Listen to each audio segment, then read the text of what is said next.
প্রধানমন্ত্রীকে যে কোনো অনুষ্ঠানে দেখতে গেলে তখন ছাত্রদলের ভাইয়েরা যে দৌড়াদৌড়িটা করেন, চরমভাবে একটা বিব্রতকর পরিস্থিতি সোশ্যাল মিডিয়ায় ভেসে বেড়ায়।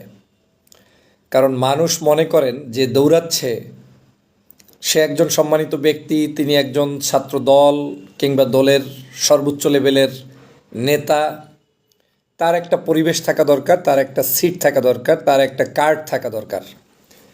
কিন্তু সাম্প্রতিক সময়ে দেখা গিয়েছে ছাত্রদলের কেন্দ্রীয় সভাপতি থেকে শুরু করে বিশ্ববিদ্যালয়ের সভাপতি, সাধারণ সম্পাদক, বড় দায়িত্বশীল ব্যক্তিরাও দৌড় প্রতিযোগিতায় এগিয়ে আছে। কে কার চেয়ে বেশি দৌড়াচ্ছে, কার জুতা স্যান্ডেল খুলে যাচ্ছে, কে সামনে যাচ্ছে, কে কাকে ঠেলা দিয়ে উপরে যাচ্ছে। শুধু ভাইয়ার চেহারাটা একটু যদি দেখার সুযোগ পাওয়া যায়। আসলে সমস্যাটা কোথায়? দৌড়ানোটা কি অপরাধ? কিংবা দৌড়ানোর কারণে তাদের যে মান সম্মান গোল্লায় যাচ্ছে সেটা কি দেখার কেউ আদতে আছে কি না, এটা আমি ব্যক্তিগতভাবে খুব রিয়েলাইজ করেছি। আমার কাছে মনে হয়েছে এই কালচারটা থেকে বের করার একটি সহজ উপায় আছে। আপনি যদি মনে করেন যে এই ছাত্রদল আপনার কাছে খুবই গুরুত্বপূর্ণ, এদের বিশ্ববিদ্যালয়ে আমি সফর করতে এসেছি, বিশ্ববিদ্যালয়ের কমিটির 5-10 লোকের সাথে আমাদের বৈঠক হওয়াটাই স্বাভাবিক, তাহলে এই লোকগুলোকে আপনারা একটা এক্সট্রা কার্ড দিতে পারেন যে জনাব তারেক রহমান সাহেব, মাননীয় প্রধানমন্ত্রী, অমুক রুমে অমুক জায়গায় যাবেন, ওখানে বসবেন। স্বাভাবিকভাবে ওই রুমের মধ্যে ভিন্ন লোকেরা যে স্টাইলে বসে থাকবেন, আপনিও সেই স্টাইলে সেখানে গিয়ে বসে থাকবেন, আপনার সাথে সাক্ষাৎ হবে। তাহলে সোশ্যাল মিডিয়ায় ঝড় উঠবে না এবং আপনি সেখানে খুব সম্মানের সাথে মিট আপ করতে পারবেন, আর নেতাও আপনার সহজেই আপনাকে দেখতে পারবে। সমস্যাটা হচ্ছে আমাদের এটা একটা কালচারাল সমস্যা, আমাদের জাতীয় সমস্যা। আপনি যদি এই কার্ডও দেন, কার্ড দেওয়ার পরেও আপনি নিয়ন্ত্রণ করতে পারবেন না, কারণ কার্ড দেওয়ার পরে তখন আবার কার্ড যাদের নাই তারা দৌড়াদৌড়ি করবে। এখন নেতার জন্য দৌড়াদৌড়ি কি অস্বাভাবিক কিছু? না, ক্ষেত্রভেদে অস্বাভাবিক। যেমন একটি বিশাল গ্যাদারিং হচ্ছে, মহাসমাবেশ হচ্ছে, নেতা উঠছেন, নেতাকে মিছিল দিয়ে নিয়ে যাচ্ছে, দেখতে সুন্দর। নেতা বের হয়ে যাচ্ছে, দেখতে সুন্দর। অনেক সিনিয়র নেতারাও তাকে গাড়ি পর্যন্ত উঠিয়ে দিচ্ছে, দেখতে সুন্দর।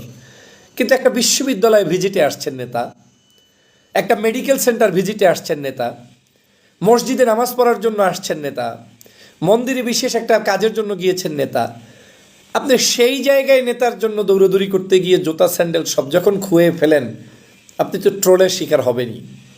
শুধু তাই না, দরজা আপনাকে সিকিউরিটি গার্ড বন্ধ করে দিয়েছে, আপনি মোবাইলে একটা কাঁধে নিয়ে সুন্দর ফোনের ভাব ধরলেন, হ্যালো, কত নম্বর গেটে দাঁড়িয়েছি আমি, জহুরুল হক হলের সামনে দাঁড়িয়ে আছি, কিংবা অমুক জায়গায় দাঁড়িয়ে আছি। মানে আপনি মিডিয়ায় দেখাচ্ছেন, আশেপাশের লোকগুলোকে প্রচার করছেন, বুঝাচ্ছেন যে আপনি অনেক গুরুত্বপূর্ণ, কিন্তু আসলে গুরুত্বপূর্ণ না। আপনি যাকে ফোন দিয়েছেন হয়তো সেই লোকও ওই গেটের ভিতরে ঢুকতে পারে নাই। এটা হচ্ছে বাস্তবতা। এখানে কিছু বিষয়ও আমাদেরকে জানতে হবে। আমরা রাজনীতিটাকে এত লোয়ার লেভেলে নিয়ে গিয়েছি। কিছুদিন আগে আমরা দেখেছিলাম যে একজন জাতীয় পর্যায়ের ছাত্র দলের কেন্দ্রীয় সভাপতির একটা স্টেজে পায়ের কাছে জায়গাটা যখন পায় নাই, সেটা নিয়ে বাংলাদেশে বেশ আলোচনা হয়েছে। আমি পায়ের কাছে বসাটাকে অসম্মান মনে করি না, ক্ষেত্রভেদে আপনার পরিবেশ এরকম হতেই পারে। কিন্তু যখন আপনি বাই পোস্ট একটা কেন্দ্রীয় নেতায় রূপান্তরিত হয়েছেন, সারা বাংলাদেশের একটা স্টুডেন্ট অর্গানাইজেশনের একজন চিফ লিডার, আমি জামাত ইসলামের বেশ কিছু প্রোগ্রামে গিয়ে এটা দেখেছি যে শিবিরের একজন কেন্দ্রীয় সভাপতি, সে ওই অর্থে অনেক এমপি মন্ত্রী বা ওই দলের অনেক সিনিয়র নেতাদের চাইতে হাজার গুণ জুনিয়র, কিন্তু ক্ষেত্রভেদে প্রোগ্রামটা যদি হয় শিবির রিলেটেড, ওই চিফ গেস্টের পাশের চেয়ারটা শিবিরেরই থাকে। প্রোগ্রামে যদি তাকে দাওয়াত দেওয়া হয়, তাহলে ওখানে বড় অনেক সিনিয়র হলেও জামাতের লোকজন তারা পিছনে বসবে, সাইডে বসবে, কিংবা তাদের নির্দিষ্ট আসনে বসবে, কিন্তু ওখানে কিন্তু ওই শিবিরের সভাপতিকে অসম্মান করা হয় না। আজকের এই রাজনীতিটা আমার মনে হয় বাংলাদেশে সব দল এখনও প্র্যাকটিস করতে পারে না, কারণ সব দল ইউজ করতে চায় আপনাকে। এখন আপনি একটা পদের লোভে, চাকরির লোভে, বিশেষ কিছু পাওয়ার লোভে দৌড়দৌড়ি করছেন, আর যারা আপনাকে ব্যবহার করছে তারা সব উপভোগ করছে। এবং আজকের লাইফটা এমন নয় যে আমি কাউকে ক্রিটিসাইজ করছি, আমি এটা এজন্যই বলছি এর সমাধান খুঁজে বের করতে হবে।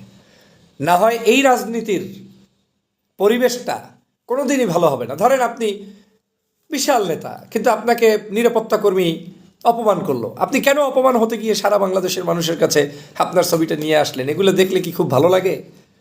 জায়গাটা এই নিশ্চিত করার জন্য আমার মনে হয় রাজনীতিবিদদেরও এই সকল জায়গায় আরও সচেতন হওয়া উচিত। আমাদের ছাত্র নেতৃবৃন্দ সে যতই ছোট হোক, তার মূল্যায়নটা দলের পক্ষ থেকে হওয়া উচিত, দেশবাসীর পক্ষ থেকে হওয়া উচিত, এবং তার মূল্যায়নটা নিজেরও অনুভব করা উচিত। সব জায়গায় দৌড়ালেই যে আমি বিশাল নেতা হয়ে যাব এমনটা কিন্তু নয়। আর সে কারণেই বিশ্ববিদ্যালয়ের সাধারণ শিক্ষার্থীরা এখন কিন্তু চিনতে শিখেছে কাদেরকে আসলে ভোট দেয়া যায়। আমি 5টা বিশ্ববিদ্যালয়ের ভোট অ্যানালাইসিস করে দেখেছি, এরা কোনো গাড়ির পিছনে দৌড়ানো লোক নয়। ছাত্র সংসদের যারাই নির্বাচিত হয়েছে ভদ্র, সজ্জন, নীরবে নিবৃত্তে কাজ করে যাচ্ছে, ওই সকল মানুষদেরকে তারা ভোট দিয়েছে।